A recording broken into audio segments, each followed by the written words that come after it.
അപ്പൊ നിങ്ങൾ വിചാരിക്കും ഈ കിച്ചണിൽ നിന്ന് എന്താണ് ഞാനൊരു വീഡിയോ ആയിട്ടല്ല. നമ്മുടെ രേണു സുധി ബിഗ് ബോസിലുണ്ടോ അത് പറയാൻ വേണ്ടിയിട്ട് ജോലിയെല്ലാം മാറ്റി വെച്ചിട്ട് ഇരിക്കണമെന്ന് എനിക്ക് തോന്നിയില്ല. അതുകൊണ്ട് ജോലി ചെയ്തിട്ട് പറയാൻ വെച്ചു. അപ്പോ നമ്മുടെ രേണു ചേച്ചി ഇന്നലെ ഒരു വീഡിയോ ഇട്ടിട്ടുണ്ട്. ഈവനിങ് ഞാൻ എന്റെ വീട്ടിലുണ്ടെന്ന് പറഞ്ഞു. നിങ്ങളുടെ അഭിപ്രായം എന്താ? പുള്ളിക്കാരി ബിഗ് ബോസിലുണ്ടോ?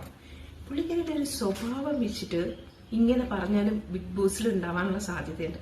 ആളങ്ങനെയാണ്. പടി വെക്കുന്നിടത്ത് ചേച്ചി കുട വെക്കത്തില്ല. പക്ഷേ പറയാനും പറ്റത്തില്ല, ചിലപ്പോൾ ചേച്ചി നല്ല സത്യസന്ധ ആയിപ്പോയെങ്കിലോ. നിങ്ങളെല്ലാം കൂടി ഇട്ട് റോസ്റ്റ് ചെയ്ത് പൊരിച്ച് അടക്കിയ സ്ഥിതിക്ക് എനിക്ക് അതിനകത്തും കൊണ്ട് ഒരു കൺഫർമേഷൻ ഇല്ല കേട്ടോ. പക്ഷെ എനിക്ക് തോന്നുന്നു മിനിമം ഒരു ക്വാളിറ്റിയൊക്കെ കീപ്പ് ചെയ്ത് പോകുന്ന കോൺട്രവേഴ്സിയൊക്കെ ഉള്ളവരെയാണ് ബിഗ് ബോസിലൊക്കെ എടുത്ത് തട്ടുന്നതെന്നാണ് തോന്നുന്നത്. പിന്നെ അവർ വലിയ ചെറിയൊരു കേസൊക്കെ ഉണ്ടല്ലോ, കോടതിയിലൊക്കെ പോകേണ്ട കാര്യങ്ങളൊക്കെ ഉള്ളവരെ ബിഗ് ബോസിൽ വിളിക്കുമോ അറിയില്ല. ഒന്ന് കാര്യം പറയാം കേട്ടോ, ഭയങ്കര സീരിയസ് ആയിട്ട് പറയാണ്. ഇതിൽ എനിക്കറിയുന്ന 3 പേരുണ്ട്. അറിയുന്നതല്ല, പേഴ്സണലി അറിയാവുന്ന 3 പേര്.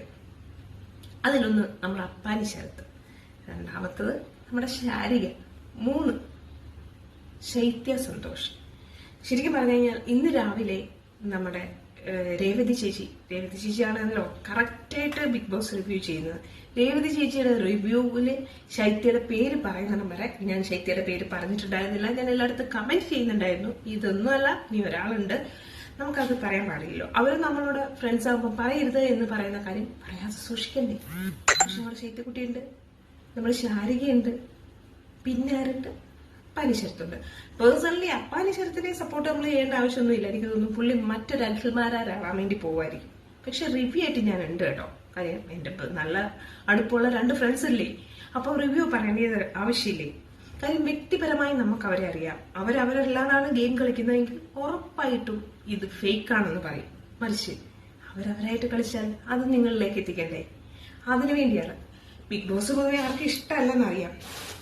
കാരണം ബിഗ് ബോസ് എന്ന് പറഞ്ഞു കഴിഞ്ഞാൽ ഭൂരിഭാഗം പേർക്കും കഴിവായിട്ടും നമ്മുടെ ജാസ്മിനൊക്കെ കയറി അത് നാശമാക്കും.